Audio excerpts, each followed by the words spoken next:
New champions were crowned on last night's SmackDown. The finals of the AEW Owen Hart Foundation has been set, and Tiffany Stratton has addressed the controversial Instagram post that she has since deleted. Stay tuned for the wrestling news. Last night's SmackDown saw the crowning of a brand new champion/champions, because we've got new tag team champions. Yeah. The WWE Tag Team Championships have changed hands. DIY was, of course, challenging A-Town Down Under in the main event of last night's show. This has been a match that's been building for quite some time. I think we've mentioned that before. Like, it's felt, I think when it was announced last week for this week, it was like, finally. Yeah, finally. They teased it the night before Clash at the Castle. They teased it even before then, and it's finally come the night before Money in the Bank. But DIY was able to pick up those belts and finally start getting some of that momentum that they've much needed. Yeah, I mean, it was weird. They turn up, they're drafted and everything, and it's like, yeah, finally we're going to get to be able to scale this up and do the whole Ciampa turns on Gargano, but on a massive scale, and it's going to be, you know, like a whole new thing. And oh no, they're just dressed as DX and they're happy to lose. They're happy, yeah. Well, they're seemingly happy to win now. Like, they've managed to do it. The building they were in, or the city they're in, Toronto. This is a lot of history for DIY, so it's nice that they get an extra moment in there. I think that the turn that Ciampa did on Gargano was in Toronto, and then you also had Gargano's return being in Toronto, so you've got a lot of meaning for that win for them last night. So what you're telling me is this is a 1 week deal, and next week in like Texas they're going to lose. They're going to lose it in Biloxi. Yeah, they're going to lose it in Biloxi, Mississippi. It looks like though they're going to have a decent reign with it, because A-Town Down Under have been teasing a sort of split for quite some time. Yeah, and I think it's sort of, I think that's naturally coming to a head, but it makes sense. Look, DIY are one of the best tag teams going. It's just a case of they need that slow build, right? You need to really let them stretch their legs with it. So fingers crossed, this is gonna be that, and this is them going on a tear and really fending for themselves in that division. I did personally think that A-Town Down Under was going to break up last night. Yeah, I thought that was the way they were going to go, and it would be like Theory kind of abandoning Waller.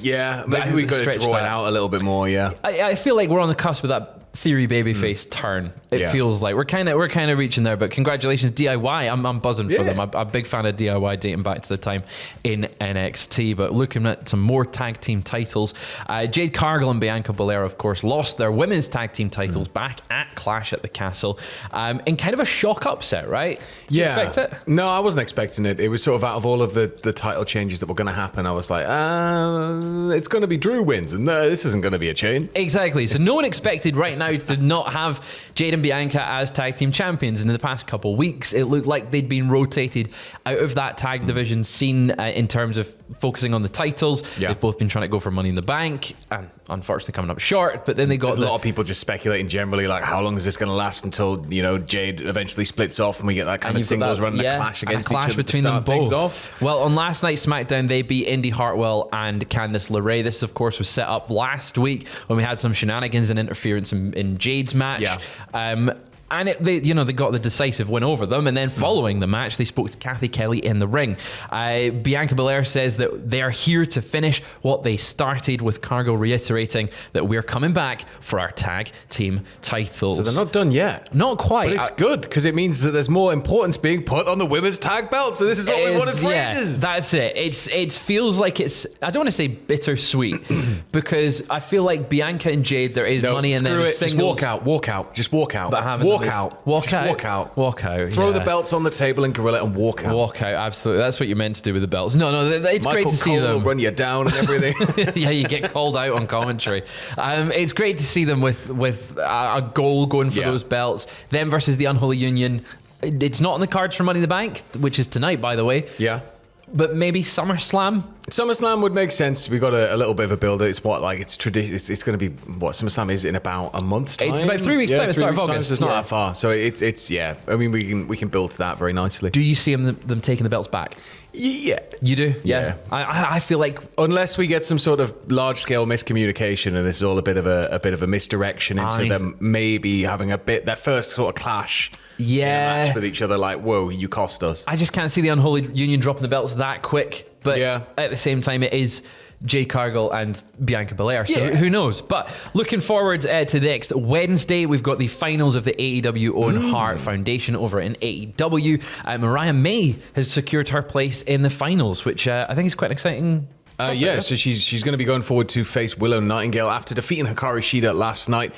She got just pushed through after that victory on Rampage. But Willow Nightingale, obviously the current reigning women's Owen Hart Cup winner. She won it last year, so she's going for twice. Could she be the first back-to-back? I don't think it makes much sense. The Owen Hart Cup is a very nice thing, but it's not like it's something that is lauded over everybody. The belt's out on TV every week. It's not like an actual thing. Yeah, it's more just it's not used as a plot device. It's like King of the Ring. Yeah. It's like King of the Ring. It's kind of like, it's boom, there. So I think it's one of those where it doesn't... I could see Willow winning it twice because Willow's really on a tear right now. She's going from strength to strength. She's becoming really, really popular.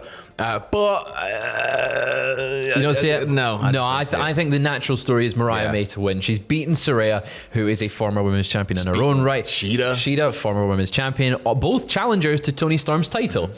And then next week, Willow Nightingale, also a former challenger to Toni Storm's title. And then going on, the winner goes to Wembley. The natural story, Mariah May, Toni Storm at Wembley.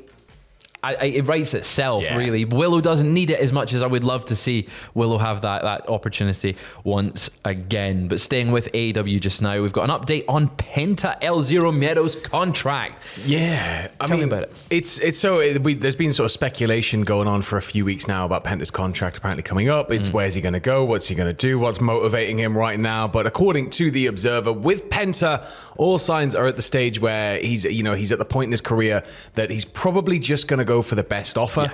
And in the end now, apparently, that's just the case of, financially, because WWE has reduced their dates overall, which means their dates are more in line with AEW. It's not like it was the crazy WWE schedule of yore. So it could be that it's just a sheer bidding war. I think if WWE really wanted to stick it the way AEW, they would just throw as much money at them as possible. But then you're going to break up Death Triangle. It's going to cause cause a lot of problems there, but it's not something AEW can't mask, I guess. Absolutely. I think it'll be really interesting to see where he does land. He is, I want to say, 39, so I think he's realizing this is his last big contract. He can be a lucha dad well into his 50s. He could, he could be. On a CMLL show, man. The first three matches are all blokes in their 60s usually just going, Very true, I'm forgetting CMLL, they'll take him at any age, but in terms of American audience, this is his last big contract.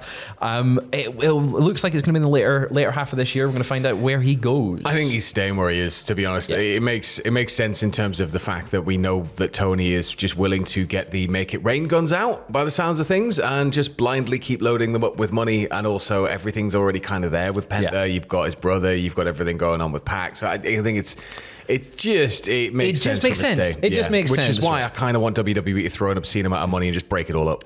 I mean, it would see what happens. You're a chaos under Sam, isn't it? It's just merchant of chaos. You're just whatever you goblin. want. I want the opposite.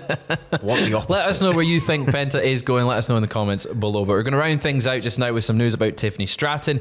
Speaking ahead of Money in the Bank tonight with Adrian Hernandez, she was asked about the controversial post that was shared on her Instagram story not that long ago. It sort of done the rounds on social media. It was alleged to be inappropriate and with some racist connotations involved with it. She said in this interview, I didn't hear the audio. I had it up for maybe 20 seconds and I deleted it as soon as I heard the audio. It was an honest mistake. She did delete it within minutes of it being posted. It was a repost of a fan's video of Stratton hitting Jade Cargill during a tag match, but then it had a derogatory comment layered into the audio, and that was sort of the whoa, like that's racist, you can't do that.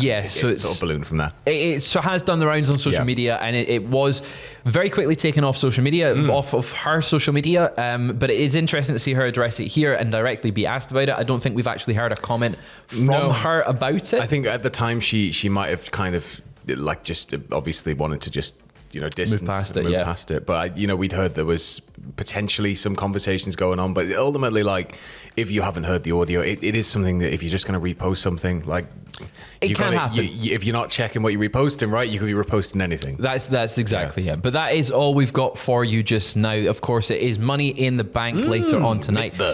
We have a lot of content coming out because it's a pay-per-view weekend, Sam. We love. There's a fully premium live event. I've got it wrong. Premium live view per pay. Yeah, well, tonight you can join me on Twitch at 6 p.m. I'm doing an episode of Internet Exploring because I was too sleepy last night thanks to the general election. Then later on, you can join Adam and Andrew on YouTube at 10 p.m. as they'll be doing live reactions to all of Money in the Bank right through from the pre-show right through to the final bell. It's going to be a really good, really fun night. You can watch their predictions, which are on the channel right now. We've, of course, got 9 pitches because not only do we predict what's going to happen, we suggest what we want to happen. What we want to happen. Following the show, you of course have What Happened At with Jack and WTF Moments with Ross. And don't forget, Ross is also live tomorrow evening for NXT Heatwave. NXT Heatwave, it is a big, as you would say, bumper weekend. Big bad bumper boy weekend of wrestling, fun times. Let us know who you think is going to win the Money in the Bank briefcases in the comments below, and we will see you later on today.